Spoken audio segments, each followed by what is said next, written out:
Welcome to Mining Scripture. My name is Rick, and I do biblical research to help others understand the Bible's teaching. My full study goes into greater depth and can be downloaded from the link in this episode's description. I've used AI to shape this study into an engaging discussion that also preserves the original intent.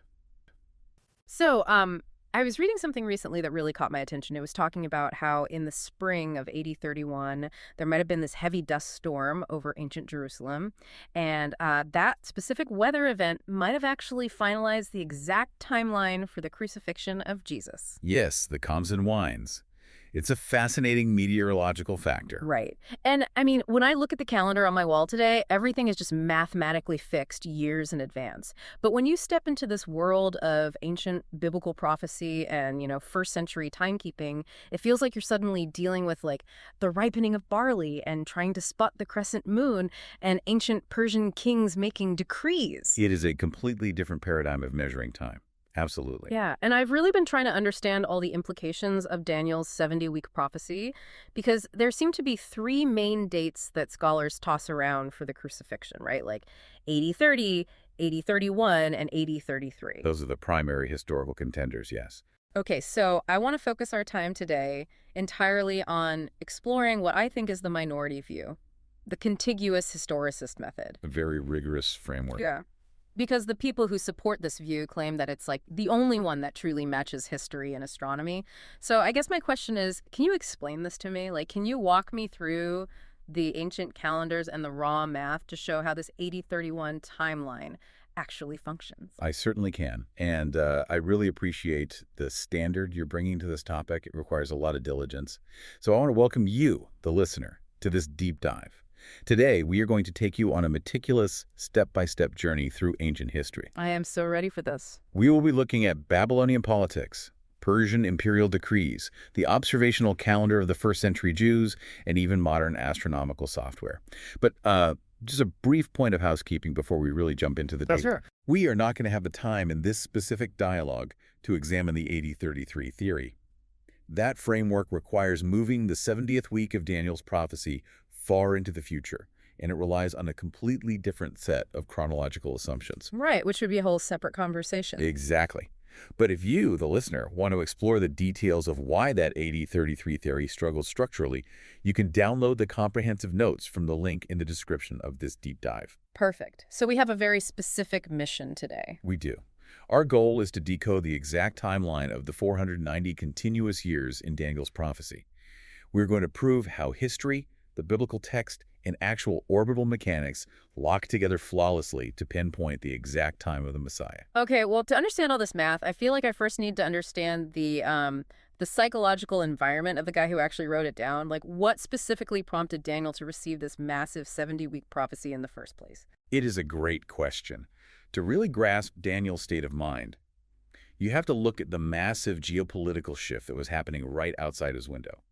We are looking at roughly 539 to 538 BC. So Daniel is pretty old at this point, right? Very old. He was taken captive from Jerusalem as a young man. That means he has spent his entire adult life navigating the incredibly dangerous pagan courts of the Babylonian Empire. Wow, just decades in exile. Exactly. But now, Babylon, this seemingly invincible golden head of the ancient world, has just fallen. Daniel has literally just witnessed the Medo-Persian Empire conquer Babylon. And amidst all this violent transition of power, Daniel is intensely studying the ancient Hebrew scrolls, specifically the writings of the prophet Jeremiah. Right, and didn't Jeremiah have a very specific time prophecy about the Jewish captivity, like a 70-year duration for the desolation of Jerusalem? He did, yes. Yeah. In Jeremiah 29.2, and explicitly states that after 70 years are accomplished at Babylon, God would visit the Jewish people and cause them to return to their homeland. Oh, okay, so Daniel is doing the math. Precisely. Daniel knows exactly how long he's been in captivity. He realizes these 70 years of Jerusalem's desolation are basically expiring right then. The end of the exile is imminent. That must have been so exciting for him. You would think so, but there is actually a profound psychological friction weighing on him at this exact moment. Wait, really? Why?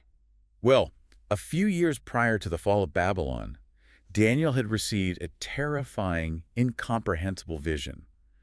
It involved a ram and a goat, which he wrote down in the 8th chapter of his book. Okay, I think I remember that one. And during that vision, he heard two heavenly beings talking, And one of them gave this massive, sweeping time prophecy. He said, "Unto 2,300 days, then shall the sanctuary be cleansed." Oh, wow. 2,300 days. So if he was taking that literally, that's only, what, a little over 6 years? Exactly, just over 6 literal years. So naturally, as a captive, he assumes that total deliverance and the full restoration of the sanctuary are right around the corner. But I'm guessing that didn't happen. It did not. And that is the source of his agonizing disappointment. I mean, imagine the emotional whiplash. Daniel has prayed toward a ruined Jerusalem 3 times a day for decades. He gets this vision, waits 6 literal years and nothing. The sanctuary is still in ruins. Oh, that's heartbreaking. So time itself proved his personal interpretation wrong. Right, so you have a man reading Jeremiah, realizing the 70 years are up, but at the same time, he is holding on to this mysterious 2,300-day vision that he completely fails to understand. So what does he do? This cognitive dissonance drives him to his knees. In Daniel chapter 9, we read this incredibly heavy, heartfelt prayer. He isn't just asking for information. He is confessing his sins, the sins of his people Israel, and just pleading with God to restore the sanctuary. You can really feel the emotional weight of that. He's agonizing over these 70 literal years closing, but then the angel Gabriel arrives, right? Yes, Gabriel arrives. Yeah. But he doesn't give Daniel an exposition on the 70 years of captivity. Instead, Gabriel introduces an entirely new chronological metric. He gives Daniel a prophecy about 70 weeks. 70 weeks. Okay, and since we're operating on that established biblical day-for-a-year principle, we know we're looking at a 490-year block of time. Exactly right. Gabriel tells Daniel that these 70 prophetic weeks are determined upon his people. But wait, how are we supposed to measure this? I mean, a 490-year countdown is totally useless if we don't have an absolute starting point. You have zeroed in on the core chronological anchor. Every time prophecy requires a starting line. And Gabriel gives Daniel the exact triggering event for this countdown. What was it? Gabriel states the clock will begin from the going forth of the commandment to restore and to build Jerusalem. Okay, so we need to find that commandment. And the Jewish people were under Persian rule at this point, so I assume we have to look at Persian imperial records. Exactly. And when we search the historical records, we actually find 4 distinct decrees or edicts issued by Persian monarchs regarding the Jews. 4 of them? That sounds complicated. It can be, if you don't look at the exact wording. First, there is the decree of Cyrus the Great, around 536 BC. Second, a decree from Darius I, around 519 BC.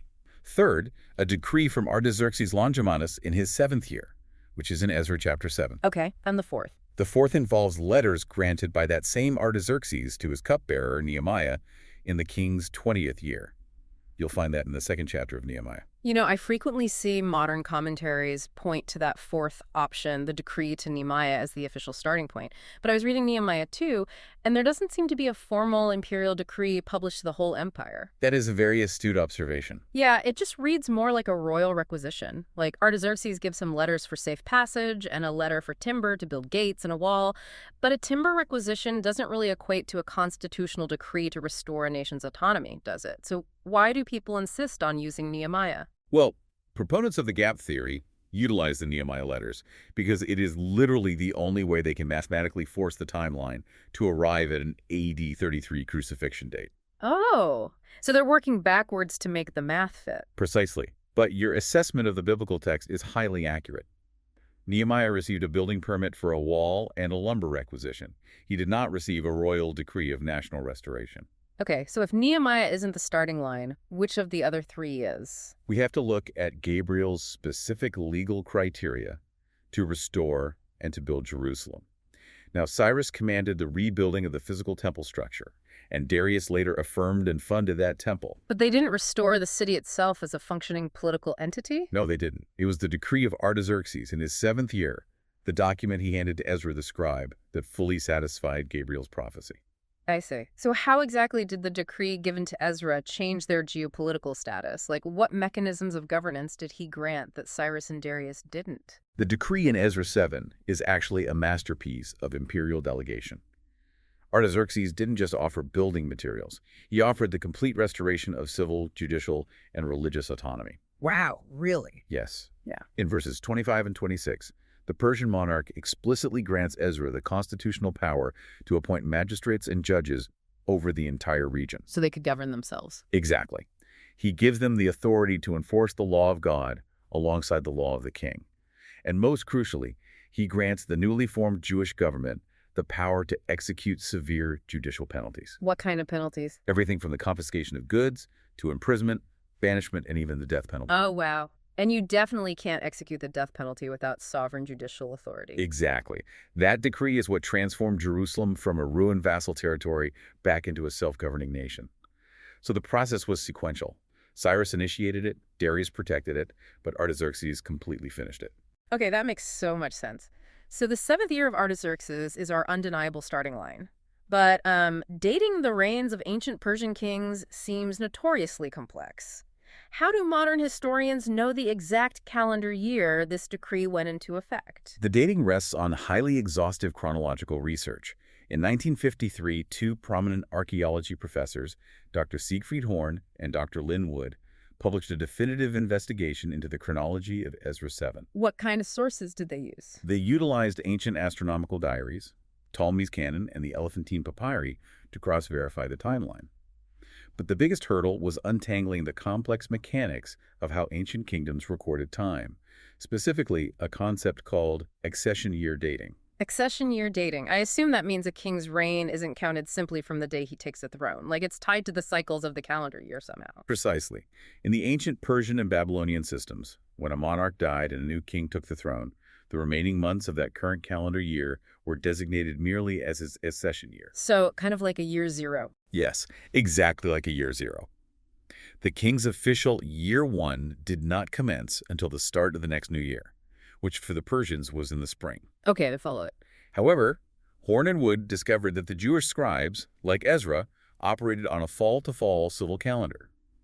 When Ezra recorded the decree of Artaxerxes, he was utilizing that Jewish civil calendar alongside the Accession-Year system. Oh, that sounds like a massive puzzle to put together. It was.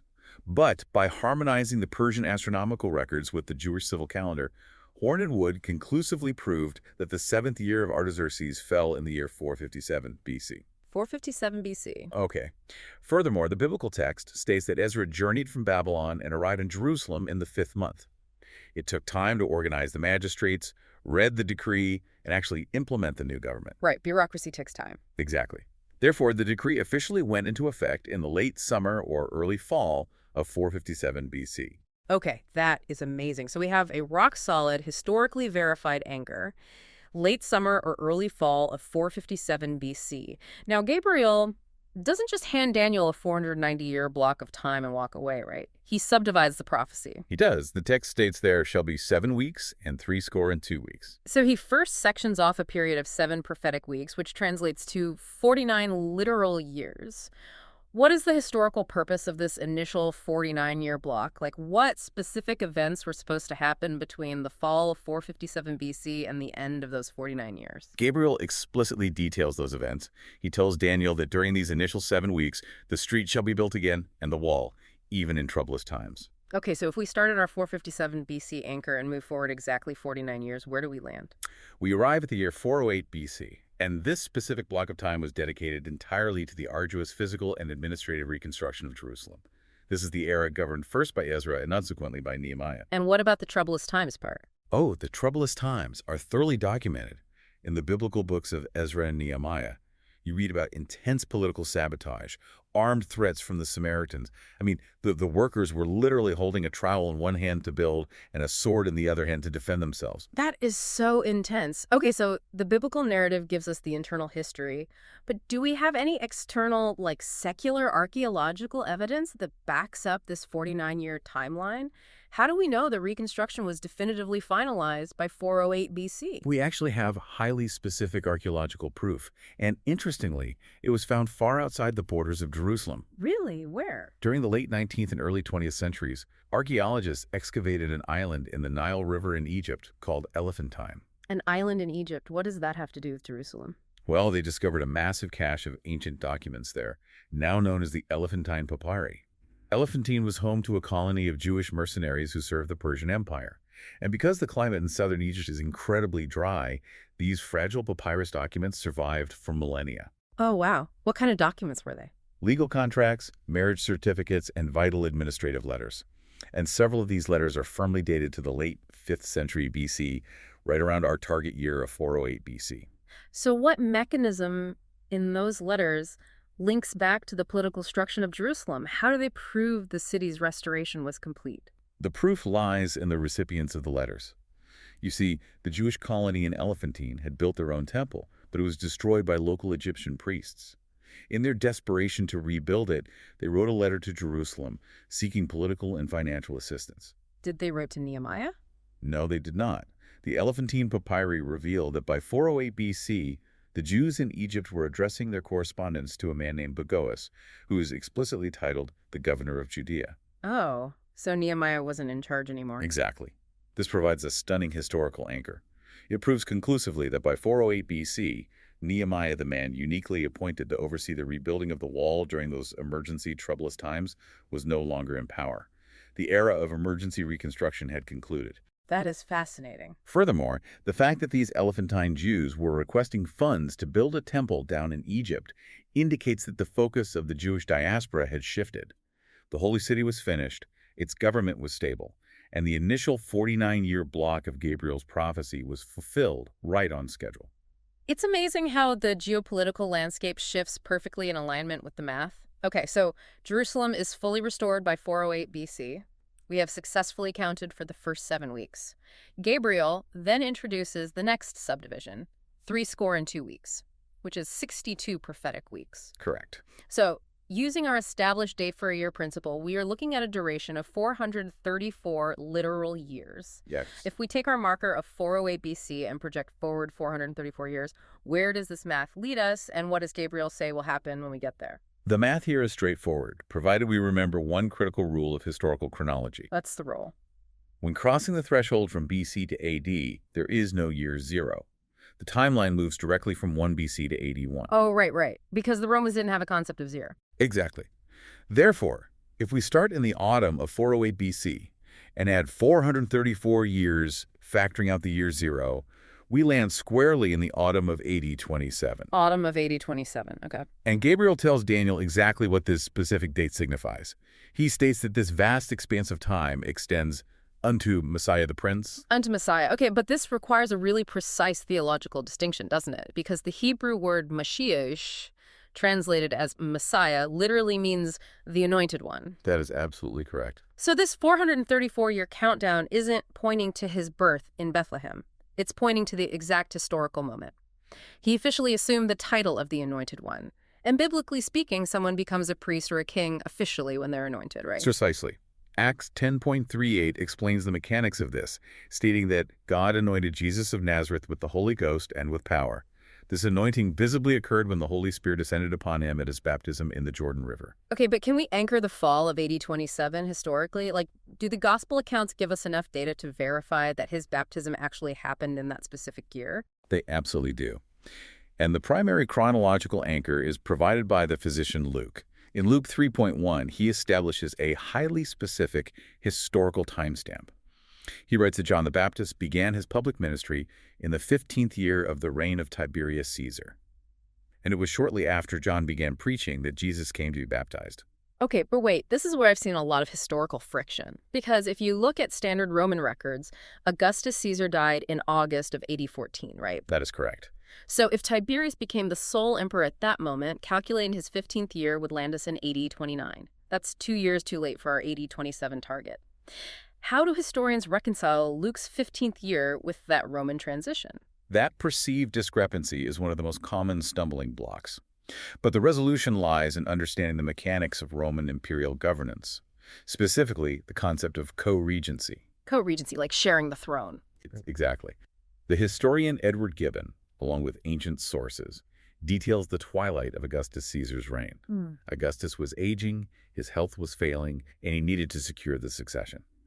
So about 2 years prior to his death, a special law was passed that elevated Tiberius. Oh, really? Yes.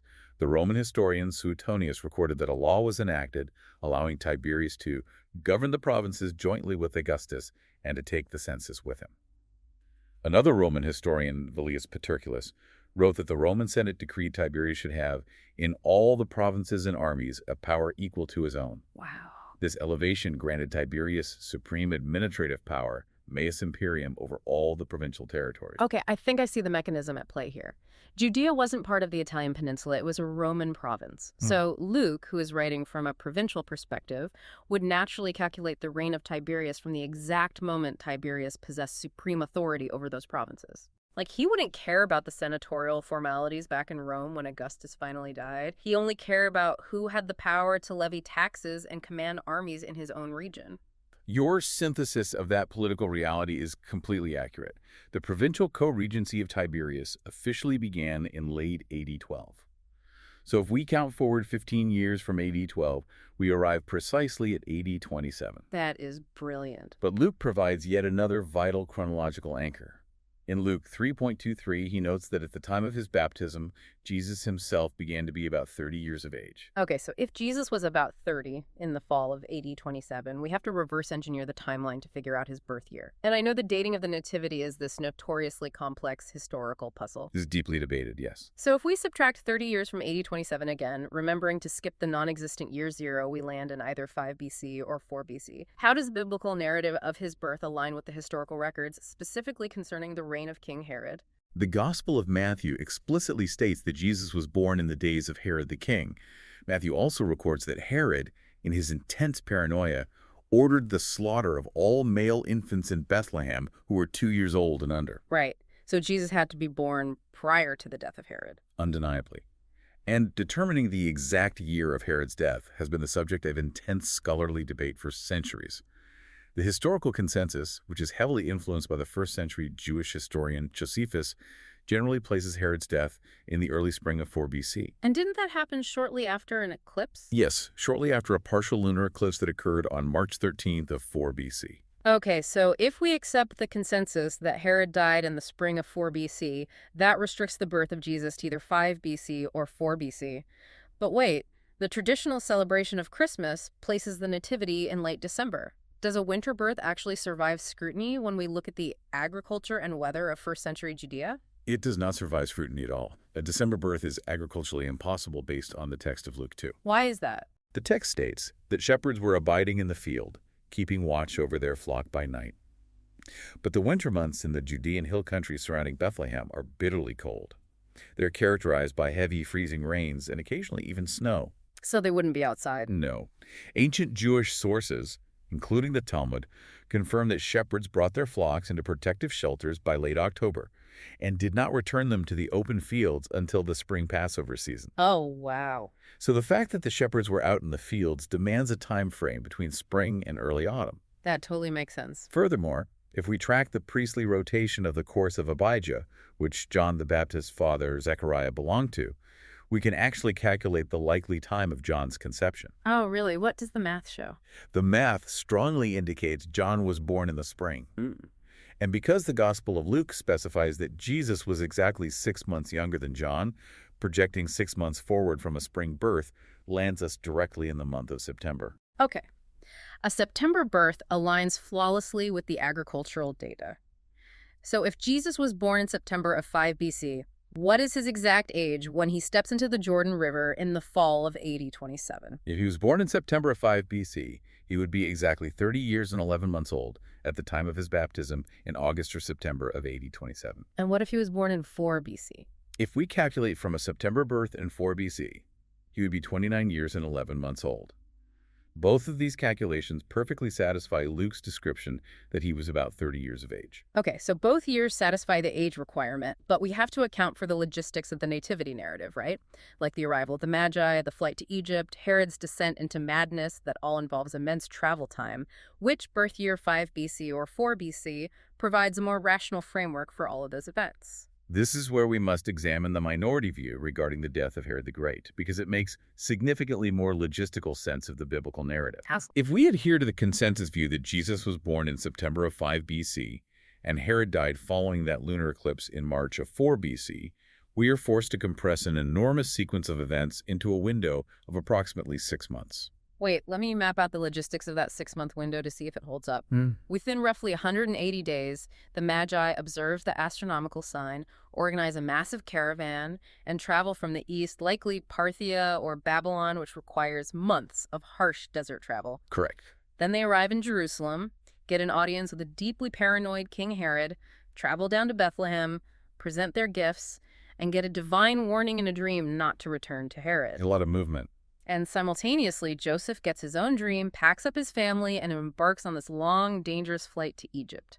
Then Herod realizes he's been outmaneuvered, falls into a murderous rage, and dispatches soldiers to slaughter the infants of Bethlehem. Yes. And on top of all of that, doesn't Josephus record a massive sequence of events regarding Herod's final days? He does, a very lengthy sequence. Like Herod contracts this horrific, putrefying disease, travels to the hot springs of Galio for treatment, fails to recover, goes back to Jericho, executes prominent Jewish scholars by burning them alive for tearing down his golden eagle, alters his complex will multiple times, and finally orders the leading men of Judea to be locked in the hippodrome to be slaughtered when he dies, just to guarantee national mourning. Exactly. To suggest that all of this, the international travel, the political intrigue, the biological decay of the king, the executions occurred within a compressed 6-month time frame, just seems historically preposterous. It is entirely implausible. The sheer velocity of events required to fit the 4 BC death hypothesis shatters under the weight of logistical reality. However, there is a very compelling minority view among historians and astronomers that Herod actually died 3 years later, in early 1 BC. 1 BC, what is that based on? This timeline is anchored to a much more prominent total lunar eclipse that occurred on January 10th, 1 BC. Oh, okay. So how does shifting Herod's death to 1 BC alter the logistical window for the Nativity? It changes everything. If Jesus was born in September of 4 BC and Herod died in February of 1 BC, the impossibly tight 6-month window expands into a highly realistic 28-month window. Oh, that is so much better. This expansive time frame allows ample months for the Magi to observe the star, prepare their caravan, and endure the arduous journey across the desert. It accommodates their audience with Herod, the subsequent flight of the Holy Family to Egypt, and their safe settlement there. And crucially, it gives a reason for the 2-year age limit. Exactly. A 28-month window perfectly explains why Herod ordered the execution of male children 2 years old and under. He based that brutal parameter on the specific timing he diligently inquired of the Magi. It all just fits. It also provides the necessary time for Herod to endure the slow, agonizing stages of his disease, to travel for vain medical treatments, to fall into total paranoia, and to orchestrate his final, complex political executions. A 4 BC birth year, coupled with a 1 BC death for Herod, breathes absolute reality into the historical sequence. Wow, that makes so much sense. But the ultimate takeaway for our timeline remains secure. Whether he was born in 5 BC or 4 BC, Jesus of Nazareth arrives at the Jordan River in the fall of AD 27, right at the age of 30. The 69 weeks of Daniel's prophecy are fulfilled down to the letter, culminating in the anointing of the Messiah.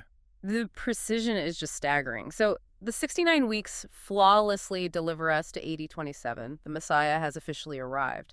But the prophecy demands 70 weeks. Yes, there's one final week. Right. We still have one solitary prophetic week remaining, a period of exactly 7 years. And this 70th week brings us directly to the debate between AD 30 and AD 31 for the year of the crucifixion. I understand the math that led us to the baptism, but to pinpoint the crucifixion, we really need to understand how time was measured on a daily basis in the ancient world. We do. So how did the Jewish authorities in the 1st century actually determine the calendar, and how does that impact the AD 30 versus AD 31 debate? To resolve this, we basically have to completely discard our modern concepts of timekeeping. Today, we govern our lives by the Gregorian calendar. It is a fixed, mathematical solar calendar. We know exactly when the leap years will occur centuries in advance. Right. Even the modern rabbinic Jewish calendar is mathematically fixed, utilizing a complex system of intercalation established in the 4th century AD. But during the 1st century, the era of Christ, the Jewish nation utilized a strictly observational calendar. An observational calendar, meaning they couldn't just print a calendar for the year. No, they could not. This system, which is preserved today by Karaite Jews, relied not on mathematics, but on the raw visual observation of the sky and the agricultural state of the earth. They literally had to wait and watch the sky to declare when a month began. How did that mechanism of observing the new month actually function? The start of every single month depended entirely on the visual confirmation of the new crescent moon. In the ancient world, the astronomical conjunction, what we call the dark moon, when the moon is perfectly between the earth and the sun, was invisible. Right, because there's no light hitting the side we can see. Exactly. So they had to wait for the moon to move slightly past conjunction so its edge could catch the light of the sun. Following sunset, on the 29th day of the current month, Authorized witnesses would stand on high vantage points in Jerusalem and scan the western horizon during twilight. Looking for the sliver. Yes. If they spotted that faint, hair-thin sliver of the crescent moon, they reported to the Sanhedrin. The new month was declared immediately, and signal fires were lit across the mountains to alert the nation. Okay, that dictates the start of a month. But how do they determine the start of the new year? What prevented the lunar calendar from drifting completely out of sync with the solar seasons, like the Islamic calendar does today? The anchor that kept the lunar calendar tethered to the solar year was agricultural. Oh, really? Yes. The first month of the biblical year is called Nisan, or Aviv. And the word Aviv is not just a name. It describes a specific biological state of the barley crop in Israel. Yes. God explicitly commanded in Leviticus 23 that during the week of unleavened bread, specifically on the Sunday following the Passover, the high priest must wave a sheaf of the first fruits of the harvest before the Lord. And in the Levant, the very first crop to ripen in the spring is barley. Okay, I see the mechanism here. It's agricultural dependence. If the barley in the fields surrounding Jerusalem was not physically ripe, the high priest couldn't perform the wave sheaf offering. Precisely. The barley had to be in the Aviv stage, meaning the stalks were brittle, the ears fully formed, and the grain mature enough to be roasted in fire and ground into flour. So someone had to check the crops. Yes. At the conclusion of the 12th lunar month, Adar, a delegation from the Sanhedrin would physically inspect the barley fields in the Judean highlands. They also checked the alignment of the vernal equinox. And what if it wasn't ready? If the March new moon arrived before the spring equinox, or if the region had experienced a brutally cold, wet spring and the barley was simply not ripe, the authorities faced a crisis. They could not start the new year. So what was their solution? Their solution was intercalation. They would mandate a 13th month, called Adar II. They essentially hit pause on the calendar, delaying the start of the new year and the Passover by a full 29 or 30 days to ensure the barley would be ready. Wow, the entire religious calendar is tethered to the moon and the crops. But this raises a glaring logistical vulnerability. What is that? You mentioned that authorized witnesses had to visually sight the crescent moon on the evening of the 29th day. What happens if weather conditions interfere? Like if there is a massive thunderstorm over Jerusalem or heavy coastal fog obscures the horizon, they can't see the moon. Does the calendar simply freeze until the sky clears? No, the system actually possessed a brilliantly practical built-in failsafe known as the 30-day rule. How did that work? Well, the lunar synodic cycle is approximately 29.53 days. Because a calendar day cannot be divided, a biblical month must always consist of either 29 or 30 days. It can never be 28, and it can never be 31. Makes sense. So, if atmospheric conditions, clouds, fog, or heavy dust obscured the horizon, and the witnesses could not confirm the crescent on the evening of the 29th day, the Sanhedrin did not panic.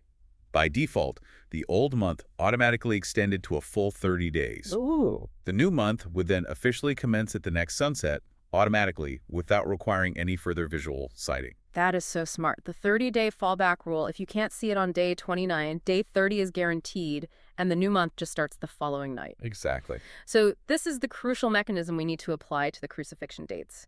Can we utilize modern technology to retroactively analyze the skies over Jerusalem during the spring of AD 31 to see how these ancient rules would have actually played out? We absolutely can. Modern astronomers and historians utilize advanced planetarium software, such as Stellarium. So Stellarium is like planetarium software. Exactly. Okay. And it relies on high-precision ephemeris data from the Jet Propulsion Laboratory.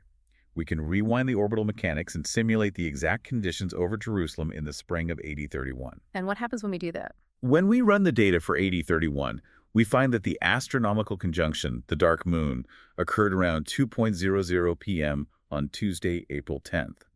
Now, the Sanhedrin would look for the crescent the following evening, Wednesday, April 11th. Were they able to see it? Stellarium proves that on Wednesday evening, the moon's illumination was a mere 1.2%, and it set during the bright glare of twilight. It was mathematically and optically invisible to the naked eye. So if Wednesday evening was invisible, the critical observation must occur the following night, Thursday, April 12th. What does the software reveal about the sky on that Thursday evening? On Thursday, April 12, AD 31, the moon was roughly 2 days past conjunction. The illumination had increased to 4.2%.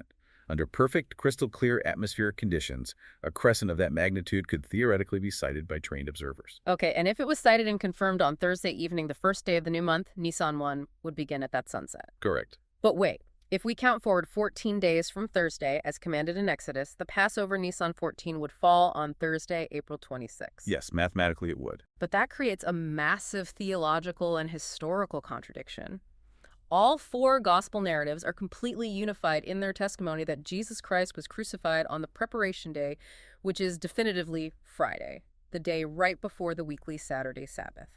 A Thursday Passover completely shatters the biblical account. So if a theoretical Thursday sighting leads to a Thursday crucifixion, how can people claim that AD 31 is the correct year? This is exactly where that ancient 30-day fallback rule we discussed becomes the defining factor. Oh, okay, explain that. While stellarium shows a 4.2% illumination on Thursday, April 12, it also shows that the moon set very low on the horizon during the late twilight hours. The theoretical visibility assumes a flawless sky. But we must account for the meteorological reality of the Middle East in the spring. The Khamsin winds you mentioned earlier. Precisely. During April, Israel frequently experiences the Khamsin fierce, dry winds blowing from the deserts of Egypt and the Arabian Peninsula. The Khamsin fills the atmosphere with dense, oppressive dust and sand, creating heavy haze along the western horizon. So you can't see the horizon. Right. If a Khamsin dust storm or heavy spring cloud cover was present on Thursday evening, that faint, low-setting crescent would be completely obliterated from view.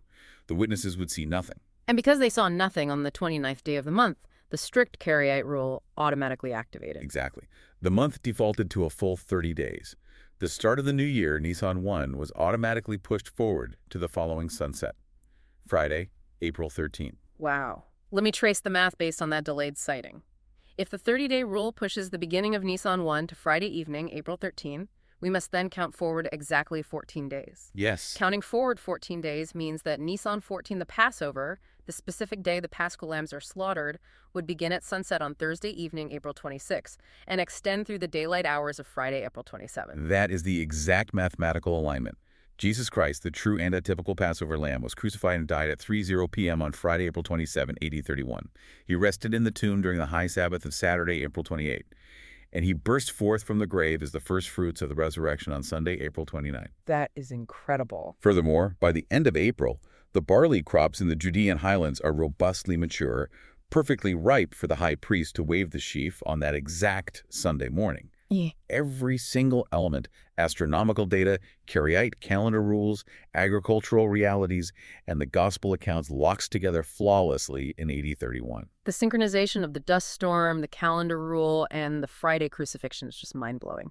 However, I have to challenge this with the competing theory. Please do. Proponents of the AD 30 crucifixion date point out that in the year AD 30, the lunar data naturally produces a Friday Passover, specifically on April 7, without requiring a delayed sighting or the 30-day rule. The barley would also be ripe. So if AD 30 provides an easier astronomical path to a Friday crucifixion, why must we reject it in favor of AD 31? We reject AD 30 because while it may present a clean astronomical Friday, it completely shatters the internal chronology of Jesus' ministry as recorded in the Bible. How so? Remember the prophecy of Daniel we are decoding. Gabriel explicitly stated that the Messiah would be cut off in the midst of the week. Right. The 70th week is a period of 7 literal years. The exact midst or middle of a 7-year period is 3.5 years. We have already historically anchored the start of this final week to the baptism of Jesus in the fall of AD 27. Okay, I'm tracking with you. If you place the crucifixion in the spring of AD 30, you have only allowed for a public ministry spanning 2.5 years. You are mathematically shortchanging the prophecy by a full year. Oh, a 2.5-year ministry violates the midst of the week mandate. But do we have explicit proof from the gospel texts themselves that his public ministry lasted exactly 3.5 years? Like, how do we measure the duration of his teaching? We measure it by the meticulous records kept by the Apostle John. The Gospel of John actually serves as the chronological backbone of Christ's ministry because John diligently recorded the annual Jewish festivals that Jesus attended. Oh, so we could just count the festivals? Precisely. A public ministry of 3.5 years mandates the occurrence of 4 distinct Passover festivals.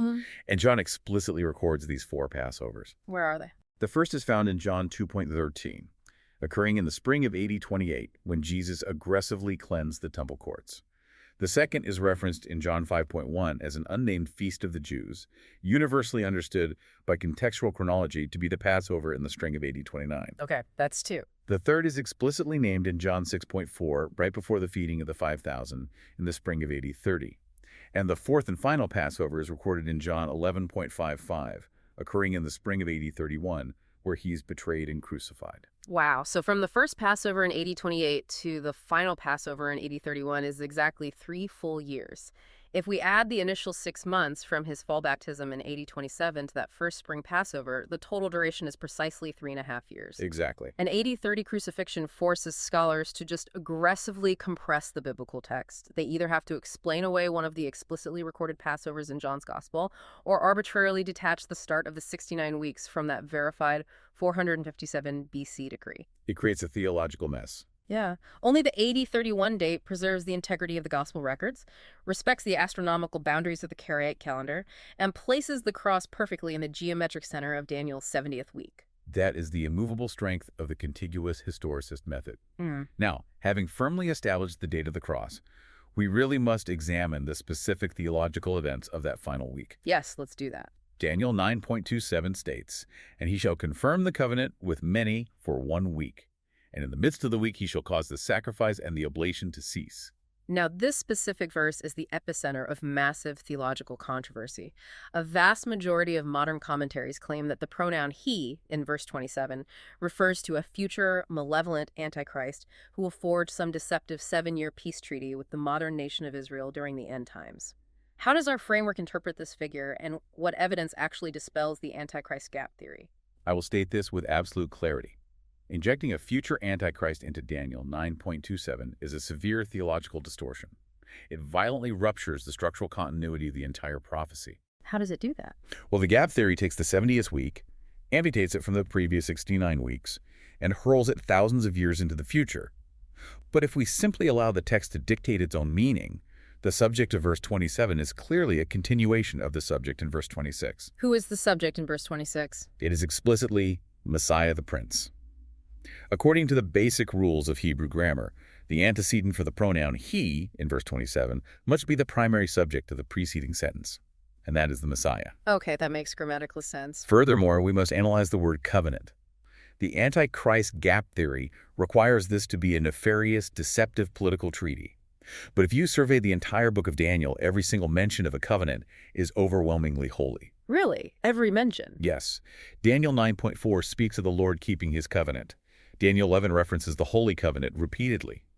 The idea that Daniel would suddenly use this sacred term to describe a demonic political treaty is contextually baseless. So if the covenant is a holy covenant, and the he is the Messiah, then what specific covenant is Christ confirming during this final 7-year period?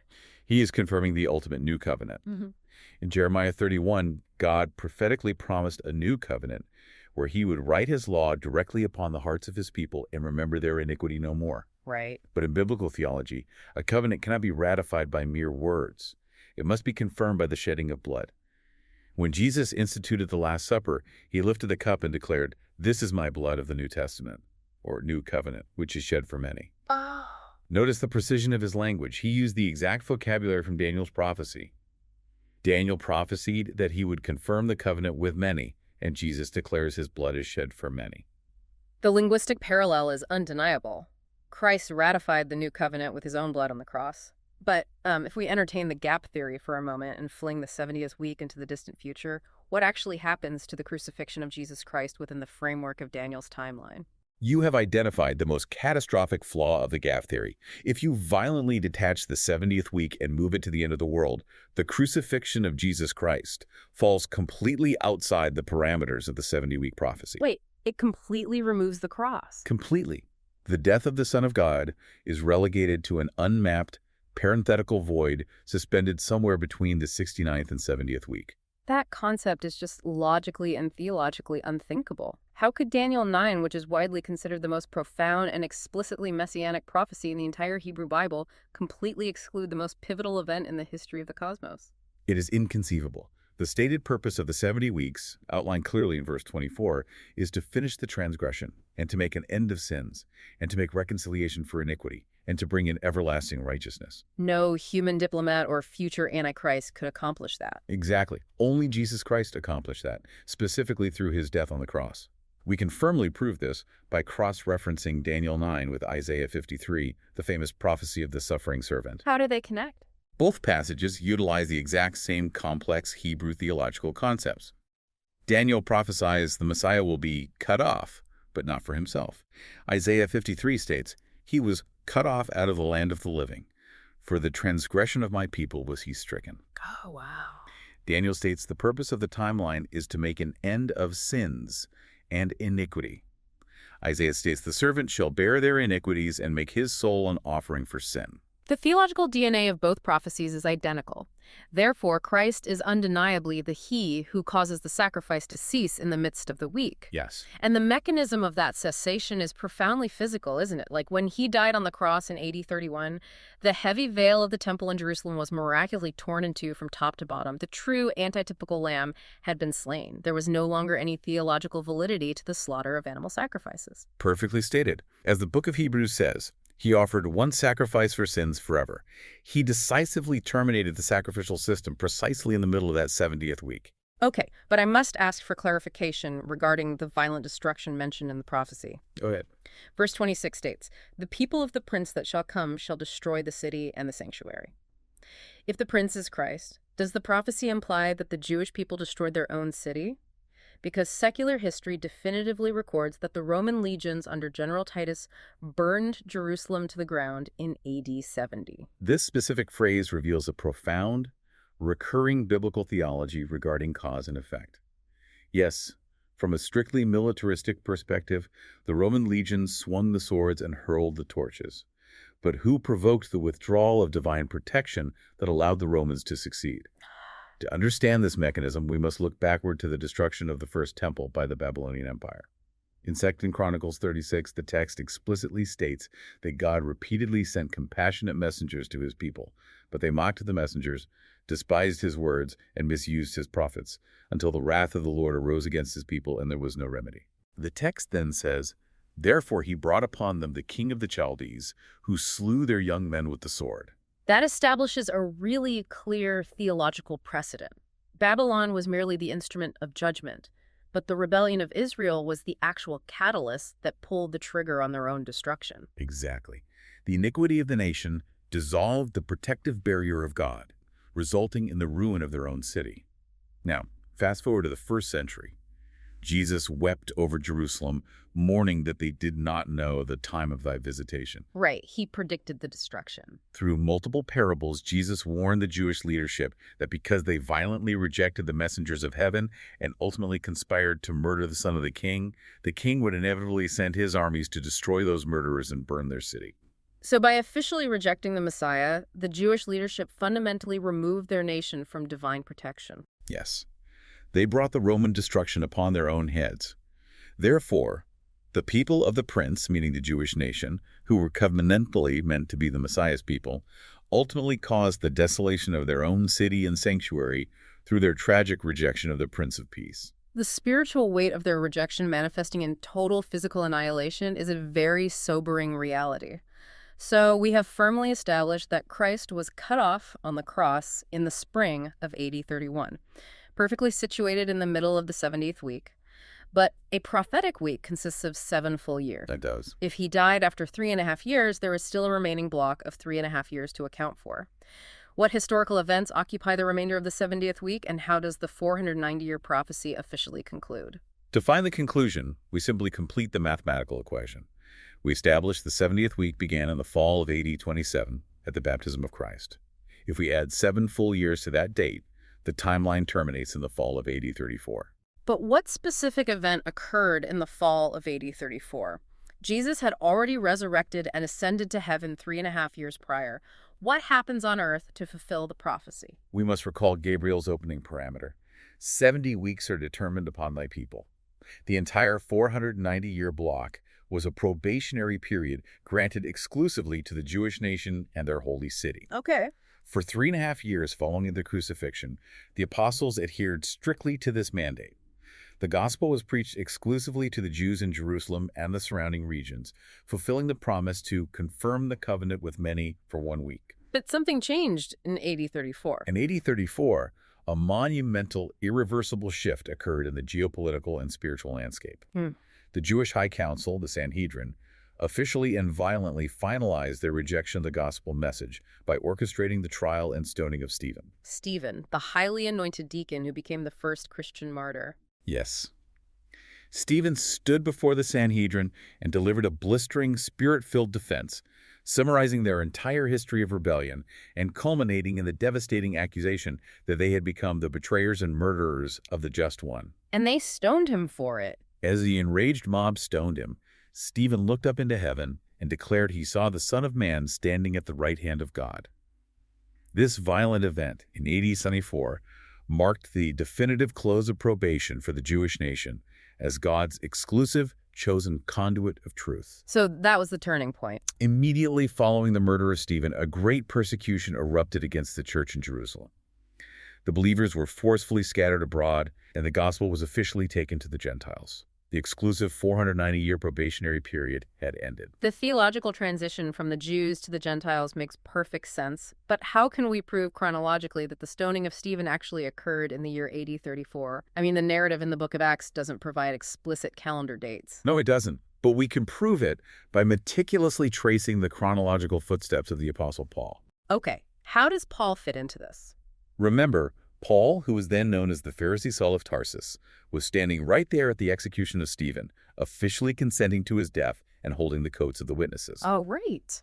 Paul's dramatic, blinding conversion on the road to Damascus occurred very shortly after Stephen's martyrdom, as he was carrying out the subsequent persecution.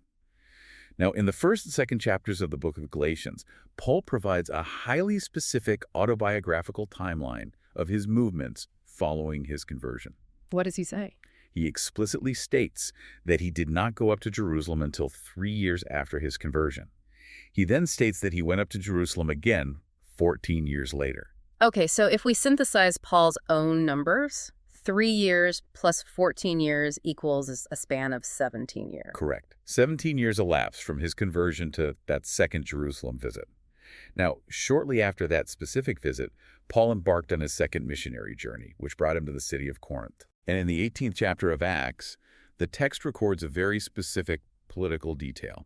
While Paul was in Corinth, he was dragged before the judgment seat in the Roman proconsul of Achaia, a man named Galio. Galio. This sounds like a detail that archaeologists would have verified. Has the existence and tenure of Galio been documented in secular history? It has been conclusively documented, providing us with one of the most vital anchors in New Testament archaeology. Really? Where? At the turn of the 20th century, archaeologists excavating the ancient Greek city of Delphi discovered a collection of inscribed stone fragments. When pieced together, this artifact, now known as the Galio inscription, contains a letter from Emperor Claudius that explicitly mentions Galio as the proconsul of Achaia. Wow. Based on the imperial titles of Claudius utilized in the inscription, historians have firmly and conclusively dated Galio's proconsulship to the year AD 51. The math here is just breathtaking. If Paul stood before Galio in Corinth in the year AD 51, and we subtract the 17 years Paul explicitly outlined in Galatians, the calculation lands perfectly on AD 34 for his conversion on the road to Damascus. Exactly. Which means the stoning of Stephen, which immediately preceded his conversion, occurred right on schedule in AD 34. The entire 490-year contiguous timeline, from the decree of Artaxerxes in 457 BC to the stoning of Stephen in AD 34, functions flawlessly without needing to invent gaps or leap thousands of years into the future. It is a seamless, unbroken chain of historical and prophetic fulfillment. However, before we conclude our analysis of this timeline, we really must address one final, persistent point of confusion regarding the crucifixion itself. It is an objection frequently raised against the Friday crucifixion date we establish using the AD 31 Karaite calendar. I know exactly what objection you are referring to. It stems from the prophecy Jesus made in Matthew 12:40, where he stated, "For as Jonas was 3 days and 3 nights in the whale's belly, so shall the Son of Man be 3 days and 3 nights in the heart of the earth." Yes, that is the verse. When a modern reader sees the phrase 3 days and 3 nights, they immediately calculate a rigid 72-hour period. If Jesus died at 3 p.m. on Friday and resurrected before sunrise on Sunday, he was in the tomb for less than 40 hours. This perceived mathematical discrepancy leads a lot of sincere students to abandon the Friday timeline and argue that Jesus must have been crucified on a Wednesday. Is it historically or linguistically possible that the crucifixion occurred on a Wednesday to accommodate a literal 72-hour entombment? I can definitively rule out a Wednesday crucifixion. The confusion arises because modern readers are attempting to force 21st century highly rigid Western mathematical idioms onto ancient Near Eastern texts. Right, we just think differently now. We are conditioned by digital clocks to think that 3 days multiplied by 24 hours must equal exactly 72 hours. The ancient Jewish culture simply did not calculate time using that rigid metric. They utilized a widespread linguistic mechanism known as inclusive reckoning. Can you explain the mechanics of inclusive reckoning? Like, how did an ancient Hebrew actually comprehend the passage of a day? In the system of inclusive reckoning, any fraction or part of a calendar day is counted as an entire whole day. Okay, so any part counts as the whole. Yes. The Jewish Encyclopedia explicitly addresses this ancient rule, stating that a short time in the morning of the seventh day is legally and culturally counted as the entire seventh day. We see this idiomatic usage constantly throughout the biblical text. Do you have an example? For example, the law demanded a baby boy be circumcised when he is 8 days old. Yet the Gospel of Luke records that Jesus was circumcised on the 8th day. Oh. In our modern phrasing, being 8 days old means you have lived 8 full 24-hour cycles, placing the event on the 9th day. But to the Jewish mind, those phrases were completely interchangeable. Any part of the day triggered the count for the whole day? That is exactly how it functioned. I think I can synthesize this with a modern analogy. It functions similarly to renting a car. If I rent a vehicle at 11 labor p.m. on Friday night, and I return it to the agency at 8 a.m. on Sunday morning, the rental agency is going to charge me for 3 days of use Friday, Saturday, and Sunday.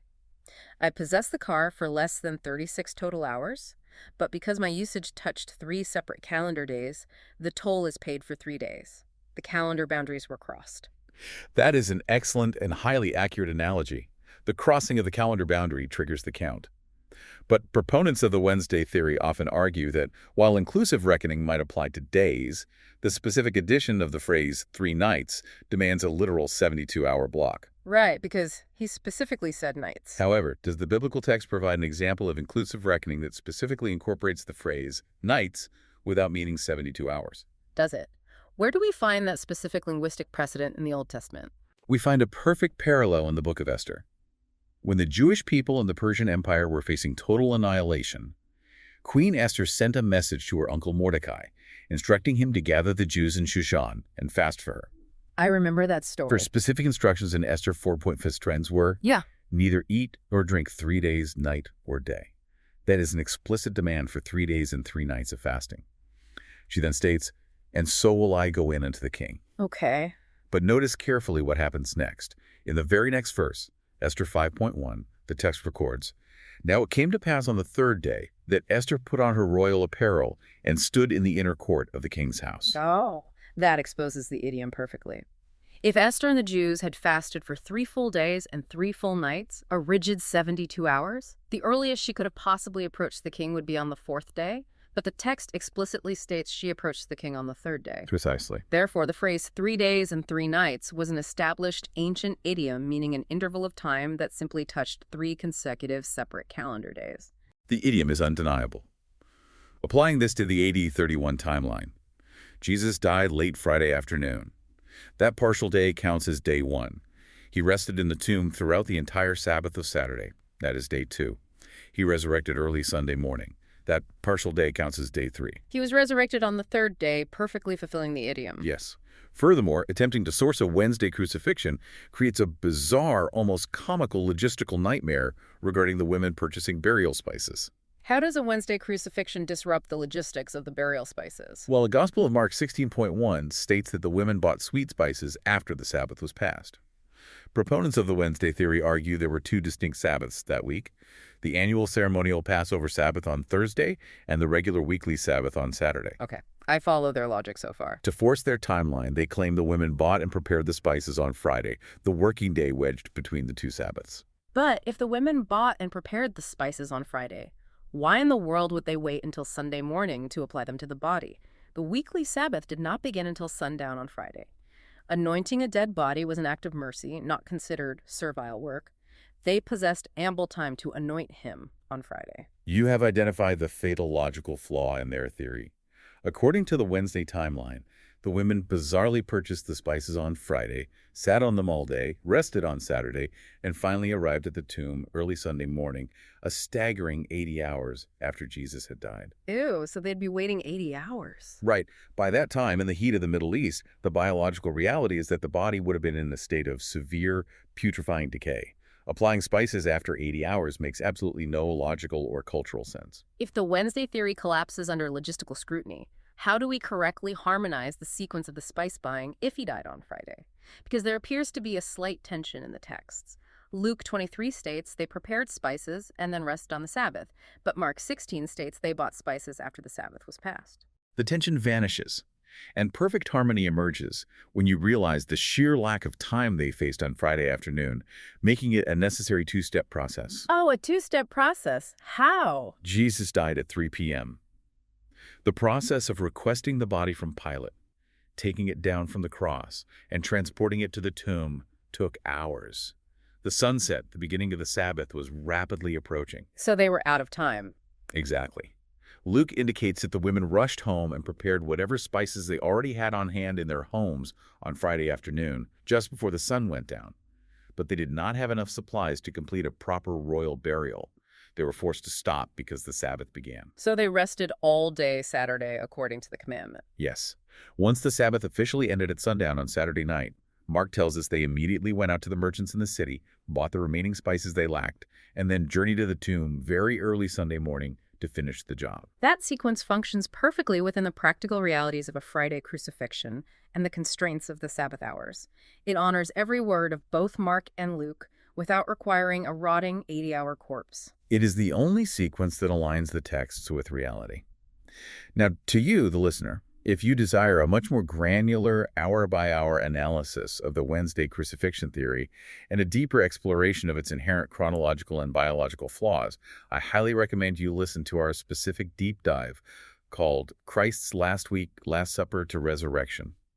It exhaustively maps every hour of that pivotal week. The amount of ground we have covered today is just immense. We have journeyed from the shattered walls of Babylon to the geopolitical edicts of Persian kings. We have analyzed the Elephantine papyri to prove the completion of Jerusalem, unraveled the provincial co-regency of Tiberius Caesar, and navigated the dust storms of the Khamsin winds to understand the Karaite calendar's 30-day rule. It is a vast amount of history. The contiguous historicist method does not merely present a viable alternative.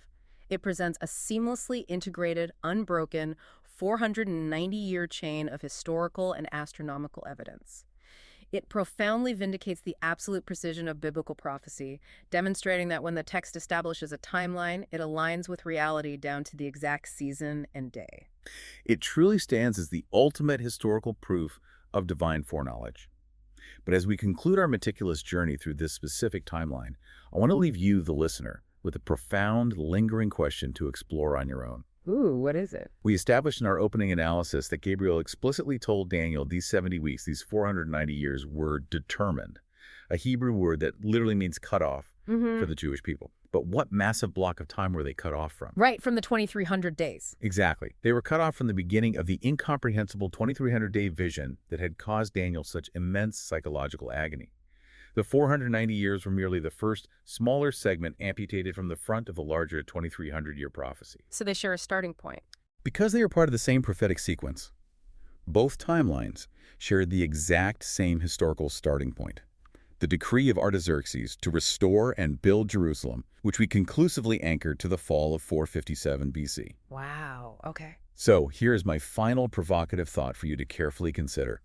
If the first 490 years of this timeline predicted the arrival, the anointing, and the precise crucifixion date of the Messiah with absolute unfailing day and year precision, what does that imply for the remainder of that massive timeline? That is a big question. I challenge you to take a piece of paper, write down the starting date of 457 BC, and mathematically calculate 2,300 years into the future.